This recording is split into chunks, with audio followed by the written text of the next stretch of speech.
allied nations to consider using military force to topple the government of Venezuelan President Nicolás Maduro. This comes as U.S. Vice President Mike Pence heads to Bogotá, Colombia today to discuss next steps with regional leaders and Venezuela's self-proclaimed president, the opposition leader Juan Guaidó. The meeting comes after a dramatic weekend which saw the Venezuelan military blocking the delivery of so-called humanitarian aid from entering Venezuela at the Colombia and Brazilian borders. At least 4 people died after clashes broke out between forces loyal to Maduro and supporters of the opposition. The United Nations, the Red Cross, and other relief organizations have refused to work with the U.S. on delivering aid to Venezuela, which they say is politically motivated. Over the weekend, U.S. officials ramped up pressure on the Maduro government. On Sunday, Secretary of State Mike Pompeo said Maduro's days in office are numbered. Republican Senator Marco Rubio tweeted the violence on the border, quote, opened the door to various potential multilateral actions not on the table just 24 hours ago, unquote. Senator Rubio also tweeted images of Libyan dictator Muammar Gaddafi, including one of him after he was killed following the U.S. bombing campaign dragged bloody through the streets. We'll have more on the situation in Venezuela with Venezuela's Foreign Minister Jorge Arreaza after headlines. Meanwhile, in New York City, protesters took to the streets Saturday for a No War on Venezuela demonstration.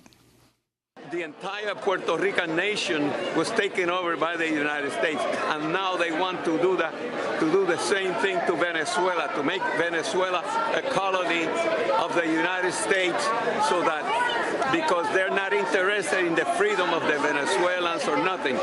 They want to get the natural resources of Venezuela, just like they are doing to Puerto Rico and to other countries in the world. On Friday, President Trump issued a rule barring abortion providers or groups that refer patients for abortions from federal funds known as Title X.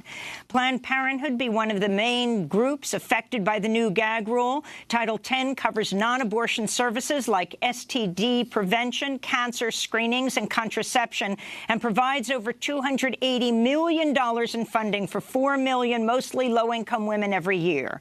Dr. Lena Wen, the president of Planned Parenthood Federation of America, tweeted in response to the news, quote, the Trump-Pence administration knows what it's doing in a country where racism and discrimination have caused rampant inequalities and disparities. An attack on Title X, a program for patients with low incomes, is an attack on poor women and people of color, she said.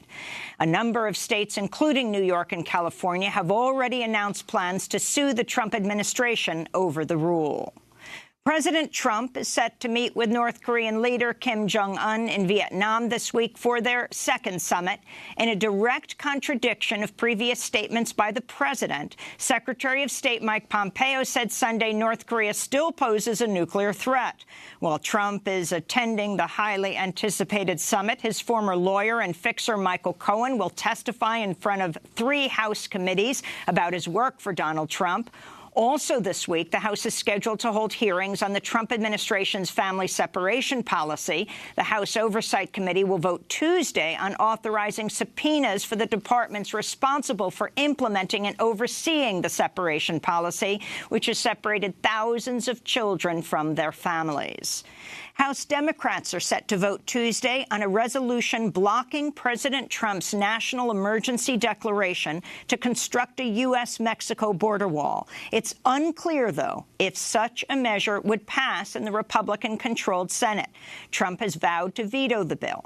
Meanwhile, the Washington Post is reporting a bipartisan group of 58 former national security officials will publicly rebuke the president's national emergency declaration today. In Sudan, President Omar al-Bashir declared a 1-year countrywide state of emergency Friday after over 2 months of widespread anti-government protests calling for his resignation. He also dissolved central and state governments. Rights groups say more than 50 people have been killed by Sudanese security forces since the protests began. The government has also been accused of jailing hundreds of activists, opponents, and critics of al-Bashir and of shutting down press outlets and barring foreign reporters from covering during the uprising. Protests continued through the weekend, defying the president's order. In Nigeria, civil society groups reported nearly 40 people were killed across the country in election-related violence over the weekend. Nigerians headed to the polls Saturday, 1 week after elections were delayed due to logistical reasons. The Nigerian president, Muhammadu Buhari, is seeking a second term, running against dozens of challengers amidst a spate of recent violence and insurgent attacks by Boko Haram. A newly released United Nations report found a record number of Afghan civilians were killed last year due to an increase in airstrikes by U.S. and Afghan forces and on-the-ground suicide bombings by insurgent groups, primarily the Taliban and the Islamic State. The now more than 17-year-old conflict claimed over 3,800 civilian lives in 2018, over 900 of which were children. The numbers represent an 11% increase in civilian deaths from the year before. The report comes as peace talks between the U.S. and the Taliban resume in Qatar today. In Gaza, mourners gathered Saturday after a Palestinian teenager was shot and killed by Israeli forces Friday. Israeli soldiers shot 15-year-old Yusuf Saeed Hussein al-Daya as he attended the weekly Great March of Return demonstration at the separation barrier with Israel. Around 40 other people were wounded. In Israel, embattled Prime Minister Benjamin Netanyahu has made a pact with several far-right parties to form a new coalition ahead of elections in April. One of the groups, Otzma Yehudit, or Jewish Power, has been compared to the KKK for its racist, anti-Arab and homophobic beliefs. The parties called for annexing the occupied Palestinian territories, expelling Israeli Arabs, and a ban on relationships between Jews and Arabs. The group was formed by supporters of the fundamentalist Rabbi Meir Kahane. An earlier iteration of Otzma Yehudit was banned by Israel and designated a terror organization in the 1990s by both Israel and the United States. The move was swiftly condemned, including by pro-Israeli government groups such as AIPAC and the Anti-Defamation League. President Trump announced via Twitter Sunday he's delaying an increase in tariffs on Chinese products after negotiators made, quote, substantial progress in the ongoing trade discussions between Washington and Beijing. A trade truce between the two countries was initially set to expire March 1st and would have increased tariffs from 10 to 25% on $200 billion of Chinese goods.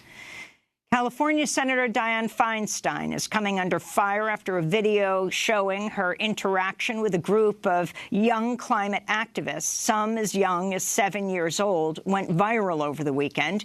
In the video, Senator Feinstein dismisses the students' demands to take action on climate change, including supporting the Green New Deal, which was recently introduced as a resolution by New York Congressmember Alexandria Ocasio-Cortez and Massachusetts Senator Ed Markey. Scientists have said that we have 12 years to turn this around. Well, it's not going to get turned around in 10 years. What we can do, Senator, if this doesn't get turned around in 10 years, you're looking at the faces of the people who are going to be living with these consequences. The government is supposed to be for the people and by the people and all You know for the what's people. interesting about this group is I've been doing this for 30 years. I know what I'm doing. You come in here and you say it has to be my way or the highway. President Trump announced via Twitter Friday he'll nominate Kelly Knight Craft, the current U.S. ambassador to Canada, to be the new U.S. ambassador to the United Nations after Heather Nauert withdrew from consideration earlier this month. Craft's husband is the head of the coal company Alliance Resource Partners, and together the couple donated around $1.5 million to Republican campaigns in 2016, including over $270,000 to then-candidate Trump. They reportedly also are regulars at the Trump International Hotel in Washington, D.C. Craft has previously denied climate change by declaring, quote, "There are sciences on both sides of the debate that are accurate," she said. R. Kelly is expected to appear in a Chicago court today after he was arrested and charged Friday with 10 counts of aggravated criminal sexual assault. The charges involve 4 women and girls, 3 of whom were under the age of 17 at the time of the alleged crimes. A judge set bail at $1 million, which R. Kelly has not yet been able to make, and forced the singer to surrender his passport. Lawyer Michael Avenatti, who says he's representing an R. Kelly whistleblower, says he gave prosecutors a tape showing the singer engaging in sexual acts with a 14-year-old girl. The arrest follows 2 decades of accusations against R. Kelly, who's never been criminally convicted. Last month, the explosive documentary Surviving R. Kelly thrust the case back into the spotlight. Activists have been calling for justice for Black girls and women preyed on by R. Kelly, and for the music industry to disassociate itself from the musician with the Mute R. Kelly campaign. To see our interviews on Surviving R. Kelly, go to democracynow.org. The billionaire owner of the New England Patriots, Robert Kraft, was charged Friday for soliciting sex as part of a sting operation investigating prosecution and sex trafficking at day spas in Florida. Hundreds of others have also been charged. Police officers say many of the women involved in the case came to the U.S. from China on temporary visas, and some reportedly had sex with 1,000 men a year. Prosecutors say they have video evidence of Kraft engaging in the criminal acts. Super Bowl Sunday is believed to be one of the biggest days of the year for sex trafficking. Massachusetts Senator and 2020 presidential hopeful Elizabeth Warren announced her campaign will not fundraise through donor calls or by holding dinners and other events with wealthy supporters. Warren previously announced she would reject any corporate PAC money for her campaign and challenge other Democratic Party candidates to do the same. Of the recent announcement, Senator Warren said, quote, "My presidential primary campaign will be run on the principle of equal access for anybody who joins it." In Hollywood, the 91st Academy Awards were held Sunday evening, celebrating a diverse range of awardees and a number of firsts, including director Spike Lee's first competitive Academy Award for Best Adapted Screenplay for his film BlacKkKlansman. The 2020 presidential election is around the corner. Let's all mobilize. Let's all be on the right side of history. Make the moral choice between love versus hate. Let's do the right thing, said Spike Lee when he received the award. Green Book won for Best Picture at the end of the evening, despite facing criticism for historical inaccuracies. Spike Lee, who reportedly attempted to walk out of the theater when Green Book was named the winner, BlacKkKlansman was up 2 for Best Film, said, quote, "I thought I was courtside at the Garden and the ref made a bad call."